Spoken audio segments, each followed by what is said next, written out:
Merci d'être venu adorer avec nous ce matin. Et nous prions que le Seigneur vous donne une grâce spéciale. Nous sommes en train d'étudier une nouvelle série.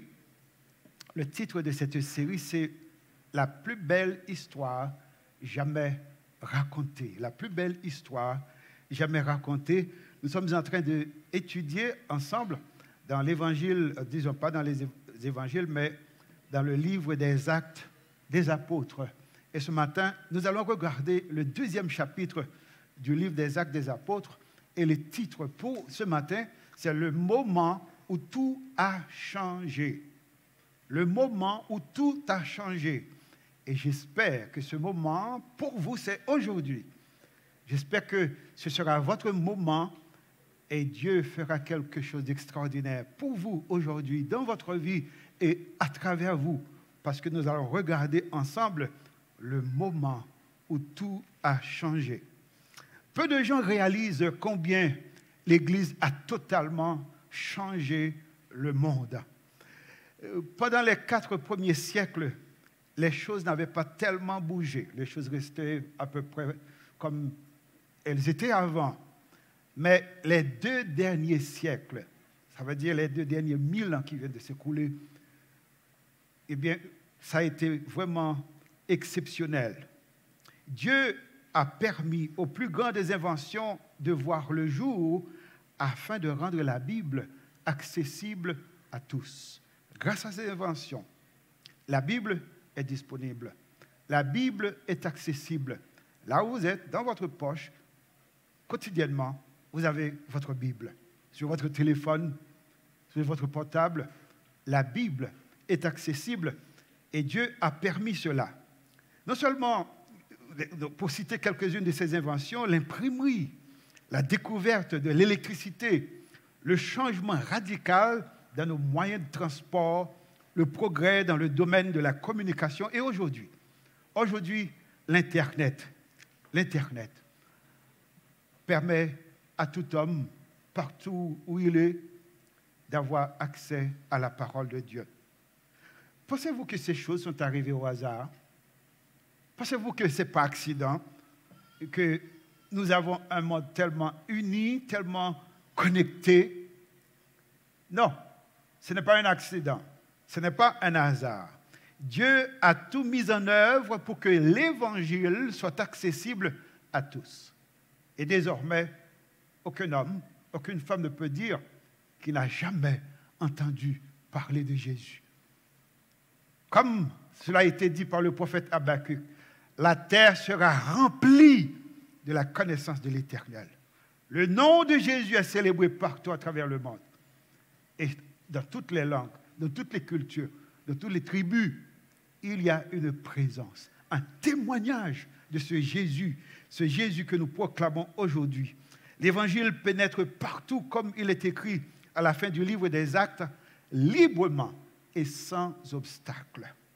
À cause de l'Internet, les gouvernements ne peuvent plus contenir l'information. En Iran, ce matin, l'Évangile est pénétré en Iran. En Afghanistan, avec les talibans, l'Évangile est pénétré en Afghanistan. Il n'y a aucun coin ou recoin sur la terre où nous ne sommes pas présents en tant qu'Église de Jésus-Christ, en témoignage du fait que Jésus, il est vivant. Le progrès de l'Évangile n'a jamais été facile. C'est ce que nous allons voir avec Luc. Luc nous montre qu'au milieu des tribulations, au milieu des persécutions, au milieu des épreuves et des difficultés, l'Église n'avait pas reculé. Elle n'avait pas cessé de progresser malgré les difficultés. Et si vous voulez voir l'Église de Jésus-Christ, commencez à mettre des obstacles en avant de l'Église de Jésus-Christ. Si vous voulez voir l'Église se réveiller, devenir comme une armée, commencez à attaquer l'Église de Jésus-Christ. Si vous attaquez l'Église des hommes, l'Église va mourir. Les hommes vont reculer. Mais si vous attaquez l'Église de Jésus-Christ, il a dit, je bâtirai mon Église. Et les portes du séjour des morts ne prévaudront point contre elle. Alors, au début, les gens vendaient leurs biens et d'autres payaient de leur propre vie cette liberté que nous avons aujourd'hui pour adorer Dieu. Et Dieu a dit que cette liberté ne restera pas trop longtemps. D'ici peu, on vous enlèvera cette liberté. Mais c'est encore la main de Dieu qui est en train d'agir afin d'éprouver ceux qui ne sont pas sincères, ceux qui ne sont pas là sincèrement. Dieu a dit, l'apôtre Paul enverra un esprit d'égarement.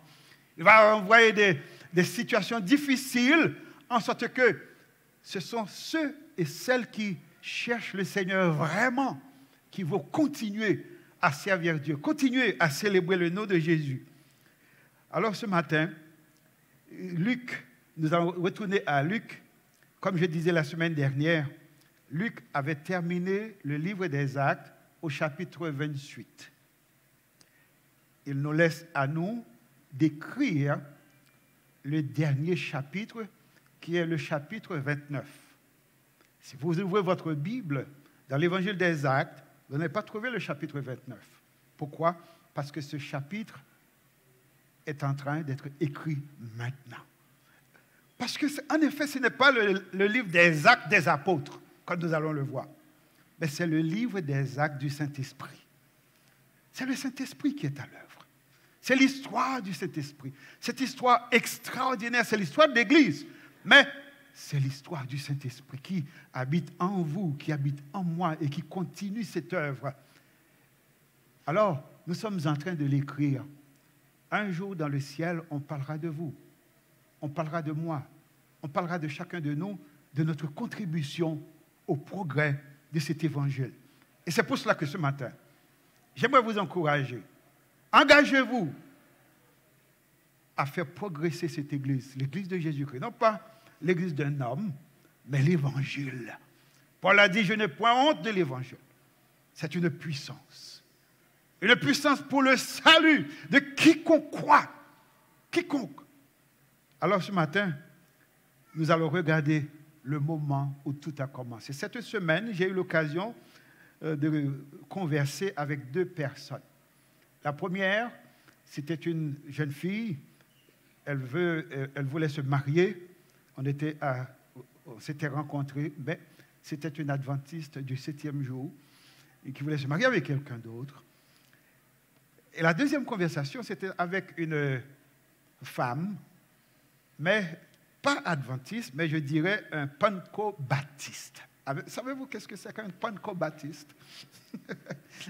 C'est un panco-baptiste. Et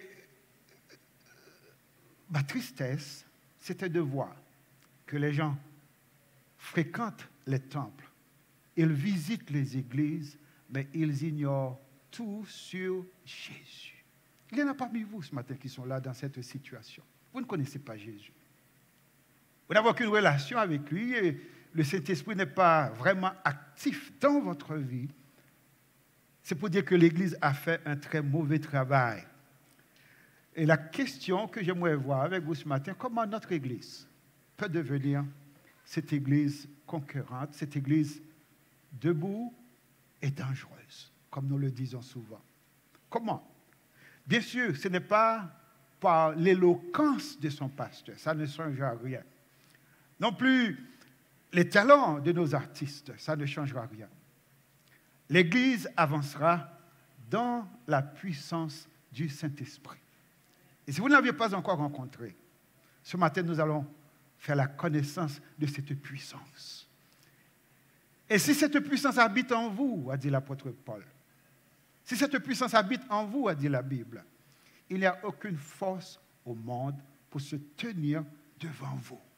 Il avait dit, des nations m'environnaient, elles m'environnaient comme des abeilles. Au nom de l'Éternel, je les taille en pièces. Parce que celui qui est en vous, celui qui est en moi, celui qui est en nous, est plus fort que peu importe les problèmes que vous allez rencontrer dans le monde, les difficultés que vous allez rencontrer dans le monde. Celui qui est en vous, il est plus fort. Et c'est pour ça que l'apôtre Paul a dit, nous sommes plus que vainqueurs. Plus que vainqueurs par celui qui nous a aimés. Parce qu'il n'y aura aucun obstacle pour se tenir devant vous si vous connaissez cette puissance qui habite en vous. Paul a dit, nous portons cette grande puissance dans des vases de terre. Ça veut dire notre corps, c'est de la poussière, c'est de la terre. Mais cette puissance habite en vous. Et ce matin, nous allons regarder ce moment où tout a changé, l'arrivée du Saint-Esprit. J'aimerais regarder avec vous trois choses dans ce message. D'abord, l'événement lui-même, ensuite, l'impact de cet événement, et pour finir, les résultats. Regardons cet événement, c'est l'arrivée du Saint-Esprit. Et nous pouvons lire cela dans Actes, chapitre 2, les versets 1 et 2. Il dit le jour de la Pentecôte. C'est 40 jours avant la résurrection. 40 ou 50 jours, si je crois. 50 jours, 40 jours. En tout cas, 52 jours après la résurrection. Vous savez qu'après la résurrection, Jésus est resté 40 jours à rencontrer avec ses disciples. Il y en a qui avaient rencontré un à un, avec qui il a rencontré un à un, d'autres qu'ils avaient rencontré en groupe. Et la Bible dit qu'elle a été voir ses parents. Il a rencontré Jacques. Il a rencontré Jude parce qu'il avait des frères, il avait des sœurs. Pour dire que celui qui a vécu avec vous pendant 33 ans, votre frère, celui pour qui vous n'avez aucun respect, vous savez, c'était Dieu qui était là. C'est moi. Pouvez-vous imaginer le choc pour Jacques? Vous souvenez-vous comment il se moquait de lui? Oh, tu as une folie de grandeur, tu veux te faire voir, pourquoi ne pas descendre à Jérusalem pour te faire applaudir? Il n'a rien dit. La force est calme. Il a attendu après sa résurrection.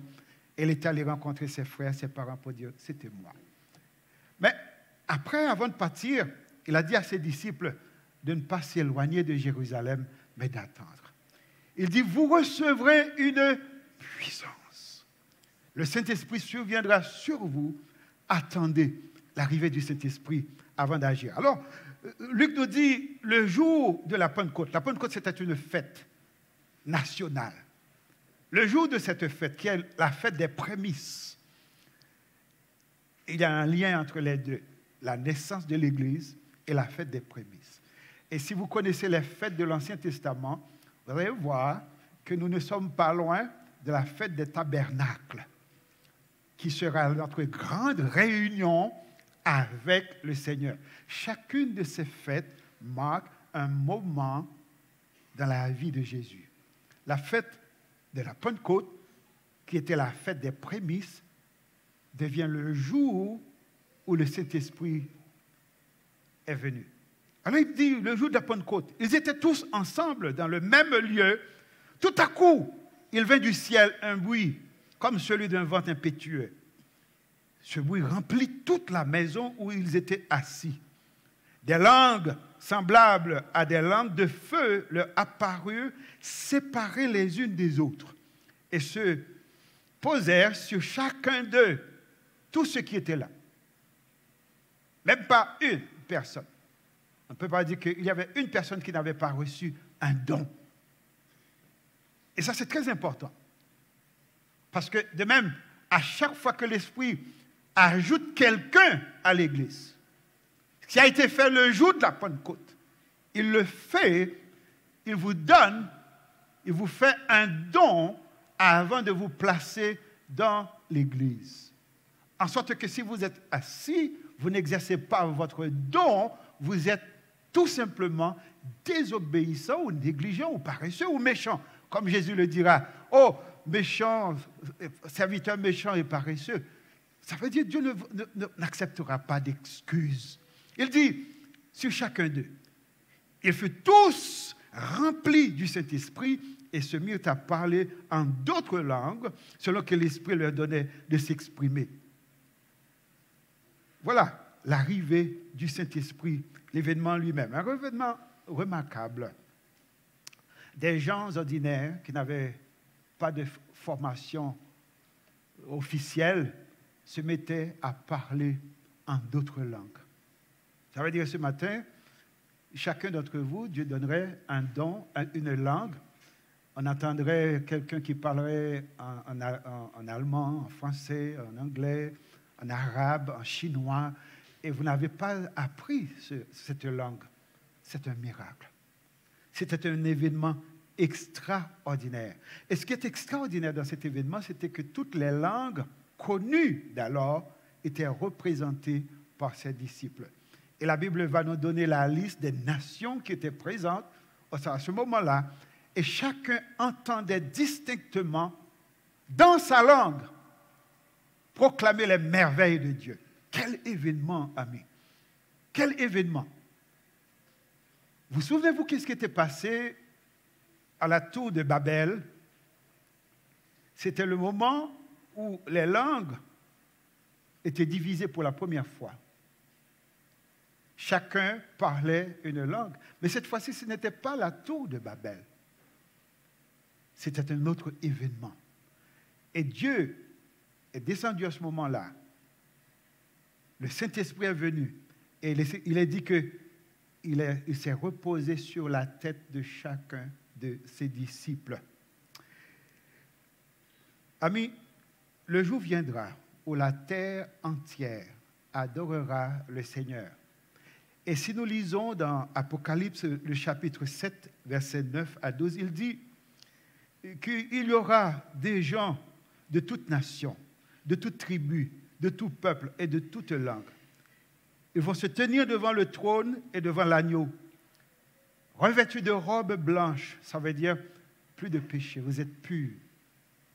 Et ils proclameront d'une voix forte en disant le salut est à notre Dieu. C'est-à-dire dans chaque langue, chacun va le dire dans sa langue. Je ne sais pas puisque nous avons deux langues.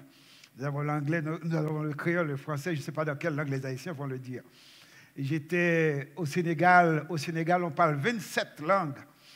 Je ne sais pas comment les Sénégalais vont le faire. Peut-être chaque famille, parce que ces langues appartiennent à des familles, chaque famille va proclamer Dieu dans sa langue. Mais c'est pour dire que l'Éternel est le Dieu des nations. Non seulement que c'était un grand événement par son ampleur, mais c'était aussi grand par son symbolisme. C'était le sceau qui sépara Jésus de tous les autres prophètes. Et Pierre va en profiter pour dire que ce Jésus qui était mort, c'est lui qui est en train d'agir maintenant à travers le Saint-Esprit. Il n'est plus dans le tombeau. Il est vivant. La preuve, c'est qu'aujourd'hui, il nous a fait don du Saint-Esprit. Et regardez qu'est-ce qui se passe aujourd'hui. C'était l'événement extraordinaire, l'événement de la Pentecôte. Non seulement c'était grand, mais c'était remarquable aussi parce que c'était indispensable. La Bible dit, celui qui n'a pas l'Esprit de Dieu n'appartient pas à Dieu. Ce jour-là, dans la chambre haute, si Judas était là, il aurait été le seul à ne pas recevoir le Saint-Esprit. Pourquoi? Parce que le Saint-Esprit ne descend pas parce que vous êtes présent. Le Saint-Esprit n'habite pas votre cœur parce que vous venez à l'église, parce que vous chantez. Le Saint-Esprit habite votre cœur parce que vous êtes né de nouveau. Et si vous êtes né de nouveau, la Bible dit que vous avez reçu le sceau, le Saint-Esprit comme un sceau, comme un gage. Et je parlais à cette femme qui voulait se marier pour dire, écoutez, ça fait combien de temps vous fréquentez votre petite amie? Il m'a dit le nombre des années. Il m'a dit, est-ce que vous êtes marié depuis ce temps-là? Non. Est-ce que vous êtes sa femme? Non. Pourquoi est-ce que vous n'êtes pas sa femme? Parce qu'on n'est pas encore marié. Mais quand est-ce que vous serez marié? Elle m'a donné la date. J'ai dit non. La date ne fera pas de vous sa femme. C'est lorsqu'on vous aura posé la question, voulez-vous prendre cet homme? On posera la question à cet homme, voulez-vous prendre cette femme? Et quand les deux, on se dit oui, à ce moment-là, vous êtes devenus mari et femme. Mais si l'un dit oui et l'autre ne répond pas, il n'y a pas de mariage. Et ce matin, je vais vous dire que le Christ vous a déjà dit oui. Mais il attend votre réponse. Il y en a beaucoup parmi vous qui n'ont pas encore dit oui à Christ. Vous venez à l'église. Alors le jour viendra, le Seigneur dira, dehors, je ne vous ai jamais connu. Oh, Seigneur, j'étais à l'église, le village. J'ai donné des offrandes. J'ai même chanté avec Pasteur Romy. Je le connais, Pasteur Romy. Le Seigneur dit, dehors. Et je vais répéter ce que le Seigneur a dit lui-même parce que je n'oserais pas le dire s'il ne l'avait pas dit. D'ailleurs, chien. Pouvez-vous imaginer traiter quelqu'un de chien? Qu'est-ce que ça veut dire?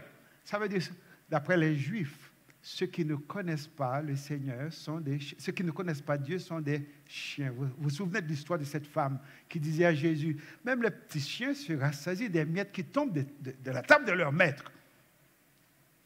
Alors, ce matin, vous êtes peut-être ici pour ramasser des miettes. Mais Dieu ne veut pas vous donner des miettes.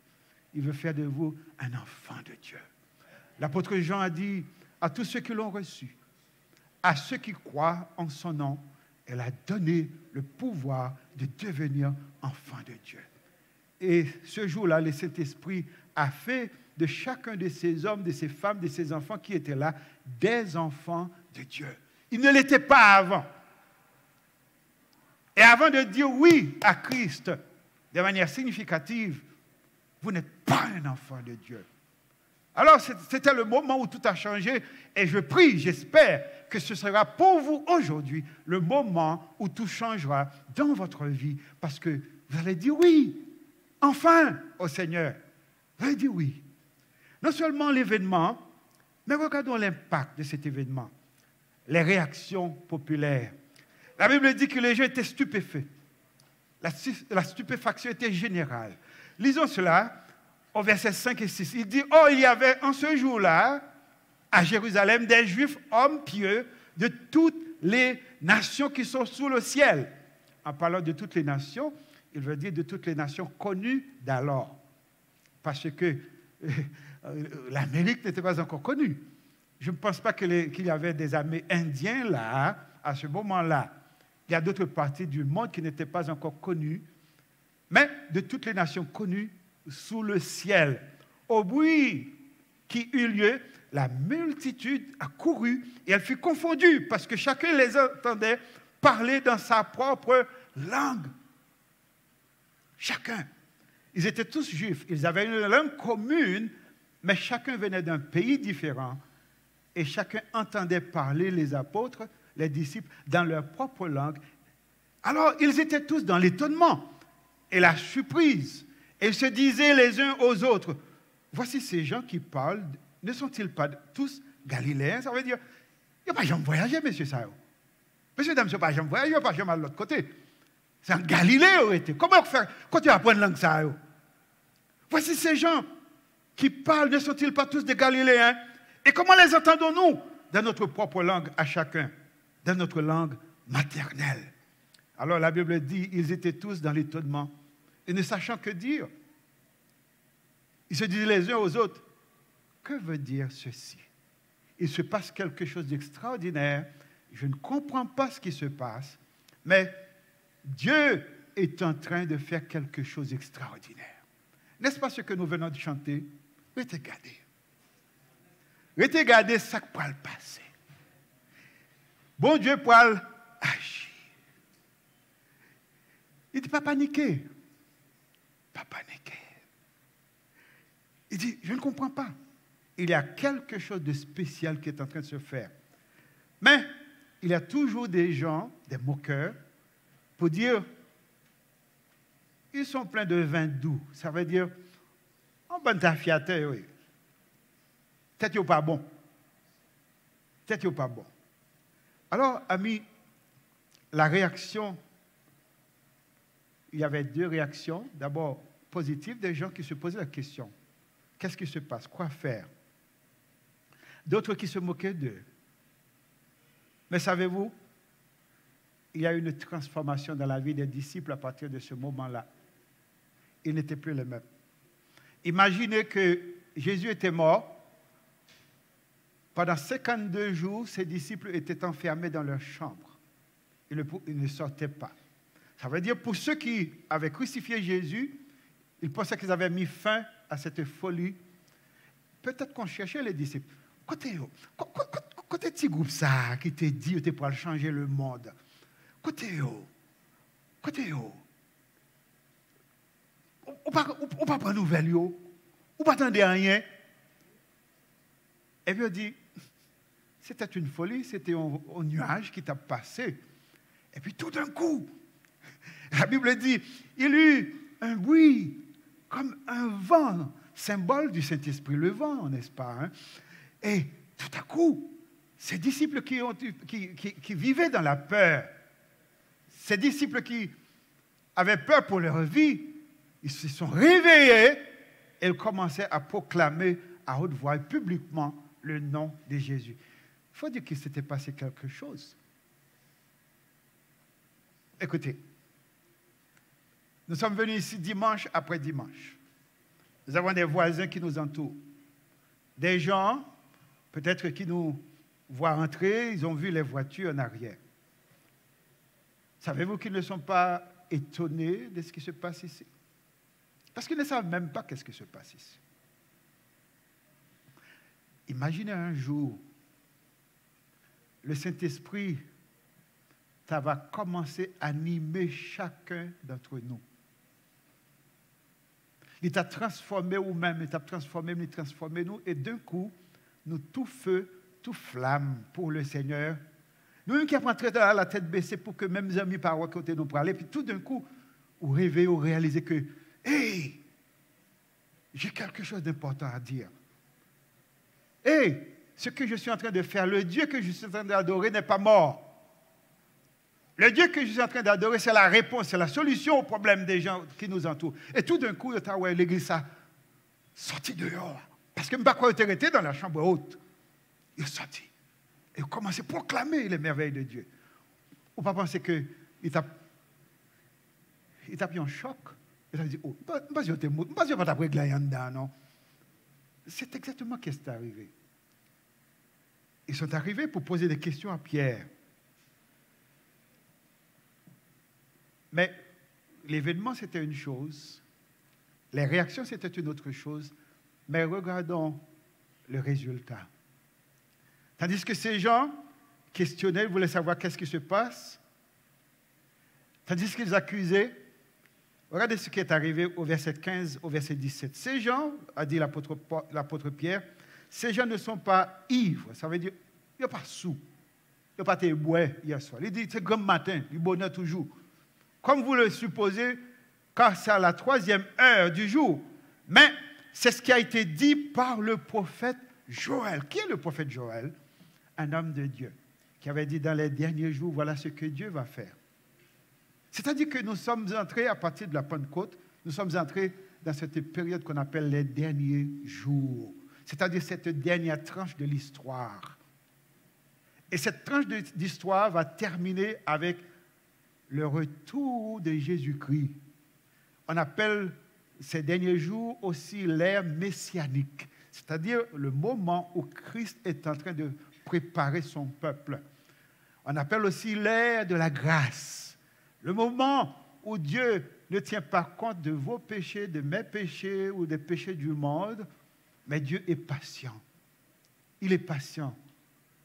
Et il ne vous condamne pas maintenant. Il ne vous juge pas maintenant. Et c'est pour cela que les hommes sont aussi arrogants. Parce qu'on peut faire n'importe quoi et on dit qu'il n'y a pas de conséquences. Autrefois, au péché, ou mourir. Maintenant, ce n'est plus la loi. C'est la grâce. Les derniers jours. Il dit, c'est ce que disait Joël. Dans les derniers jours, dit Dieu, je répandrai mon esprit sur toute chair. Vos fils et vos filles prophétiseront. Vos jeunes gens auront des visions et vos vieillards des songes. Et au verset 22, il dit, homme Israël, écoutez ces paroles. Jésus de Nazareth, cet homme à qui Dieu a rendu témoignage devant vous par les miracles, les prodiges et les signes qu'il a opérés au milieu de vous, comme vous le savez vous-même, cet homme livré selon le dessein arrêté de Dieu. Ça veut dire qu'il y a des choses qui se passent. Ne pensez pas que c'est arrivé par la main des hommes. C'est un plan. Dieu a un plan. Et ce plan, nous ne le comprenons pas toujours. Parce que parfois, à travers ce plan, nous souffrons. À travers ce plan, eh bien, les gens se moquent de nous. On est perdus. Et les gens peuvent même se poser la question, mais où est son Dieu? Mais votre Dieu est en train de travailler pour votre salut. À un moment comme maintenant, nous ne comprenons pas ce qui se passe dans notre pays. Mais Dieu est en train de travailler. Son plan est en train de s'accomplir, malgré la méchanceté des hommes. Ça ne veut pas dire que c'est Dieu qui a introduit la méchanceté, ces brigands, ces hommes qui sèment la terreur dans notre pays, qui font le mal, qui font souffrir. Ce n'est pas Dieu qui les a fait. Mais à travers ce qui se passe, Dieu est en train de travailler. Et Pierre a dit, cet homme est livré selon le dessein arrêté de Dieu, selon un plan. C'était le plan de Dieu. Et si vous lisez la Bible dit que Christ a été immolé avant la fondation du monde. Le moment où on l'a crucifié n'était pas le moment où il était crucifié. Mais avant la fondation du monde, Dieu savait que vous allez avoir besoin d'un sauveur. Il dit, il a été immolé avant la fondation du monde. Mais ce n'était pas encore un fait pour nous. Et il dit, selon les desseins arrêtés de Dieu, selon la préscience de Dieu, vous l'avez crucifié. Voyez-vous, le plan de Dieu est en train de s'accomplir, mais la responsabilité de l'homme n'est pas enlevée non plus. Vous êtes coupable de l'avoir fait. Vous êtes coupable, vous l'avez crucifié. Vous l'avez fait mourir par la main des impies. Il dit, c'est ce Jésus que Dieu a ressuscité. Nous en sommes tous témoins. Élevé par la droite de Dieu, il a reçu du Père le Saint-Esprit qui avait été promis et il a répandu comme vous le voyez et comme vous l'entendez. Et j'aime le verset 39. Il dit, la promesse est pour vous. En parlant de vous, il parle des Juifs. Il dit, la promesse du Saint-Esprit, c'est d'abord pour vous les Juifs. Et pour les Juifs, il dit, c'est accompli aujourd'hui. C'est votre moment. Non seulement pour vous, mais pour vos enfants, ceux qui naîtront après. Il dit, pour tous ceux qui sont au loin, ça veut dire les païens, nos parents, vos parents, en sorte que lorsqu'on, comme haïtiens, on vous dit que l'évangile c'est une affaire de blancs, il faut dire c'est diabolique cette pensée, c'est fou. Ce sont des ignorants qui peuvent dire cela. Regardez ce que Paul a dit, Pierre, ce qu'il a dit, pour tous ceux qui sont au loin, en aussi grand nombre que le Seigneur notre Dieu les appellera. C'est pour toutes les nations, toutes les langues, toutes les races, tout le monde. La promesse du Saint-Esprit, c'est aussi pour vous.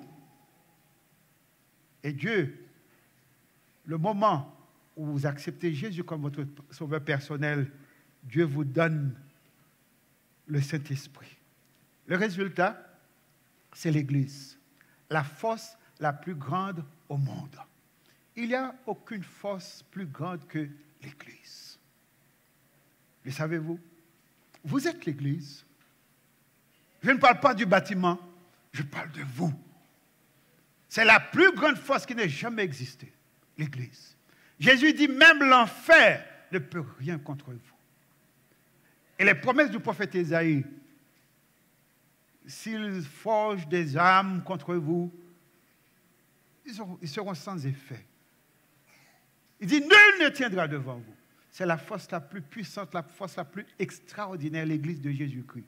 Et c'est ce que Luc va nous montrer à travers son livre dans les jours à venir, pour dire que c'est une force imbattable, insurmontable.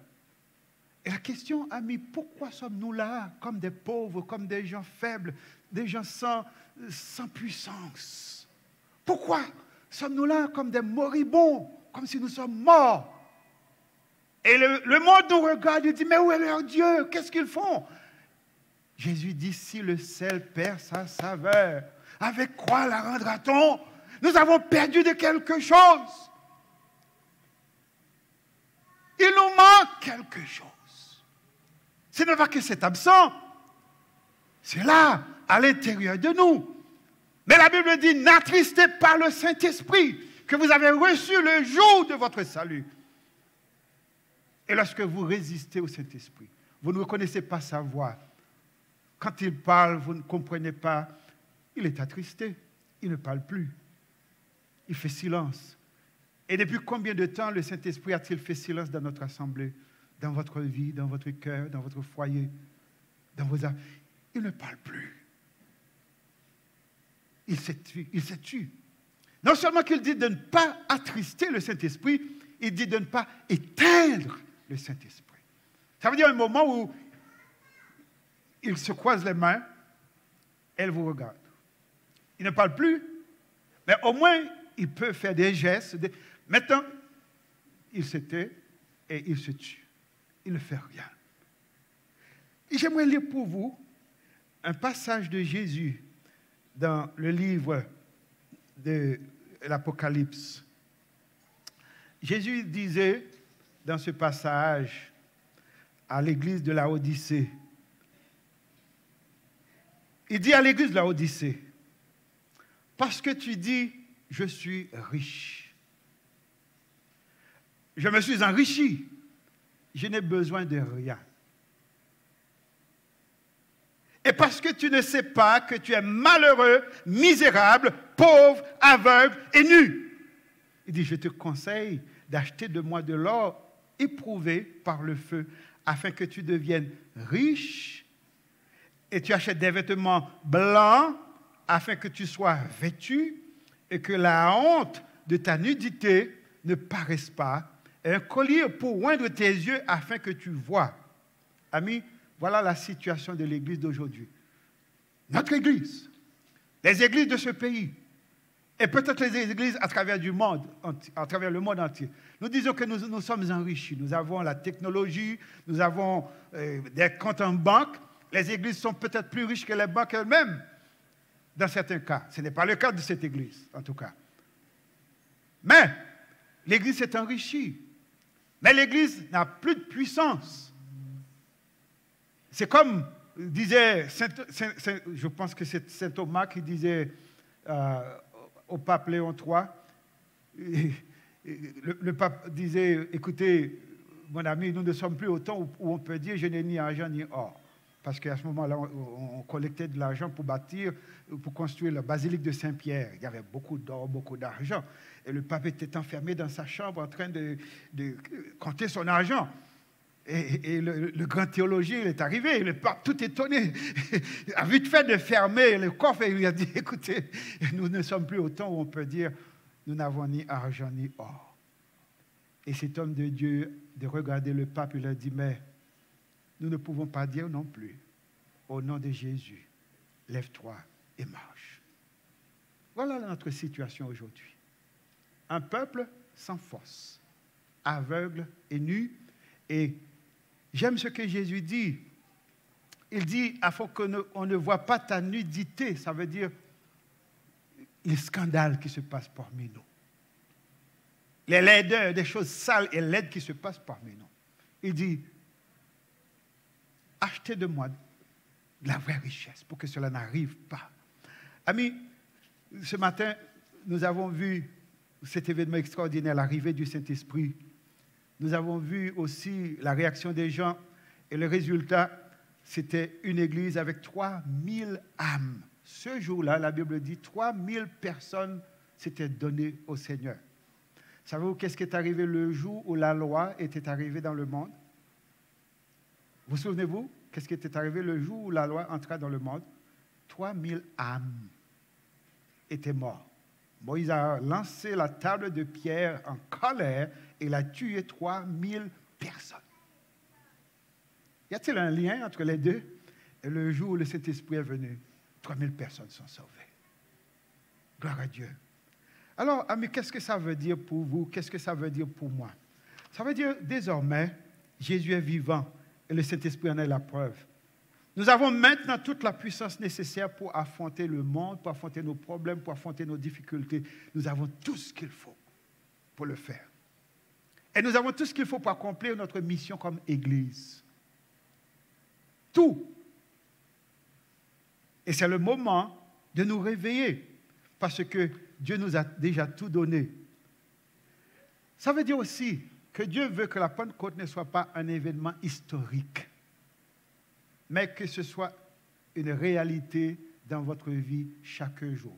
Comment est-ce que je le sais? Le Saint-Esprit est venu, il est resté avec vous. Il ne vous abandonnera jamais. Savez-vous quand est-ce que le Saint-Esprit partira? Lorsque l'Église sera enlevée, le Saint-Esprit partira avec l'Église. Avant l'Église, le Saint-Esprit venait et partait. Et c'était quelques hommes parmi les élites les plus extraordinaires comme David et d'autres personnes qui recevaient le Saint-Esprit. Le commun des mortels ne recevait pas le Saint-Esprit. Et le moment où il est venu, à la Pentecôte, maintenant, vous êtes remplis. Comme Dieu a dit, toute la terre sera remplie de la connaissance de l'Éternel. Vous êtes remplis de la connaissance de Dieu. Il habite en vous. Celui qui est en vous est plus fort que celui qui est dans le monde. Et l'apôtre Paul dit, nous ne sommes plus que vainqueurs. Avez-vous la force d'affronter votre réalité ou voulez-vous vous cacher comme ce fut le cas des disciples? Aujourd'hui, c'est votre jour. Le jour pour vous de vous réveiller et de reconnaître cette grande puissance que Dieu a placée en vous. Et pour dire, Seigneur, je vais être en contact, en communion avec cette puissance qui est en moi, en sorte que ma vie soit changée. Je ne suis plus pareil. L'apôtre Paul a dit, Dieu ne vous a pas donné un esprit de timidité, mais un esprit de force, de sagesse, d'amour et de crainte de Dieu. Il y en a parmi vous qui sont timides. Vous avez peur de tout. Même des coquerelles, ravettes, hein? Il ne faut pas. N'ayez pas peur. Celui qui est en vous est plus fort que celui qui est dans le monde. Donc, apprenons à découvrir cette grande puissance qui est en nous. Ne vous laissez jamais décourager par vos circonstances, mais surmontez vos circonstances, vos difficultés avec cette force qui est en vous. Puisez dans cette force. La vie chrétienne n'a jamais été conçue pour être vécue dans votre force naturelle. Dieu n'en a pas voulu ainsi. La vie chrétienne se vit seulement à travers la puissance du Saint-Esprit. Et c'est pour ça que Jésus disait à ses disciples, attendez, ne sortez pas, ne partez pas, n'allez pas témoigner, n'allez pas prêcher, n'allez pas chanter, attendez l'arrivée du Saint-Esprit. Et je vous pose la question ce matin, avez-vous le Saint-Esprit de Dieu dans votre cœur? La Bible dit, si vous n'avez pas l'Esprit de Dieu, vous n'êtes pas un enfant de Dieu. Et j'aimerais vous poser la question à nouveau. Avez-vous l'Esprit de Dieu? Vous me diriez peut-être, pasteur, comment savoir si j'ai le Saint-Esprit ou si je n'ai pas le Saint-Esprit? Il est dit dans la Bible, l'Esprit rend témoignage à votre esprit. Ça veut dire qu'il y a une communication qui se fait entre l'Esprit de Dieu qui habite en vous, s'il habite en vous, et votre esprit. L'Esprit rend témoignage à votre esprit, et ce témoignage, c'est une conviction que le Saint-Esprit vous donne, pour dire, vous êtes un enfant de Dieu. Il vous donne une conviction. C'est-à-dire, quand vous vous trouvez dans une situation, vous voulez vous décourager, dites, hey, ne vous permettez pas, vous êtes le fils du roi, vous êtes un enfant de Dieu, ne faites pas ça. Et quand vous voulez tomber dans des situations qui vont salir le nom de Dieu, dites non, ne le faites pas. Le Saint-Esprit vous parle. Il vous parle. L'Esprit rend témoignage à votre esprit. Si le Saint-Esprit ne vous a jamais reprimé, s'il ne vous a jamais parlé, et si vous faites ce que vous voulez, il n'y a aucune voix qui vous dit, écoutez, vous n'avez pas le droit. Vous n'êtes pas un enfant de Dieu. Mais si vous êtes un enfant de Dieu, quand vous faites quelque chose qui n'est pas dans la volonté de Dieu, le Saint-Esprit dit, non, non, non, non, non, ne le faites pas. Vous pouvez l'attrister, vous pouvez l'éteindre, mais c'est vous qui prenez la décision de le faire. Mais il ne vous laissera pas. Parce que Jésus a dit, l'Esprit de vérité vous conduira dans toute la vérité. Et ce matin, si vous êtes là, vous ne connaissez pas le Seigneur Jésus comme votre sauveur personnel, vous n'êtes pas un enfant de Dieu. Et j'aimerais vous inviter à accepter ce Jésus. Prions ensemble. Seigneur, ce moment a tout changé dans la vie des disciples. Non seulement dans la vie des disciples, mais dans le monde.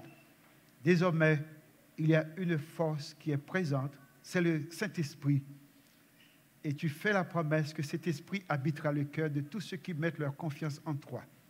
Et ce matin, s'il y a ici des gens, des hommes, des femmes, qui n'ont pas encore pris cette décision, ou qui ne sont pas en train de vivre avec l'énergie du Saint-Esprit, je te prie, Seigneur, de rencontrer ces personnes, de les amener à Christ, et ceux qui sont à Christ, de leur donner la conscience qu'ils sont en train de perdre leur temps parce qu'il y a une richesse à l'intérieur et qu'ils doivent exploiter cette richesse pour surmonter leurs difficultés, leurs découragements et leurs échecs. Agis pour nous maintenant. Au nom de Jésus, nous te prions. Amen.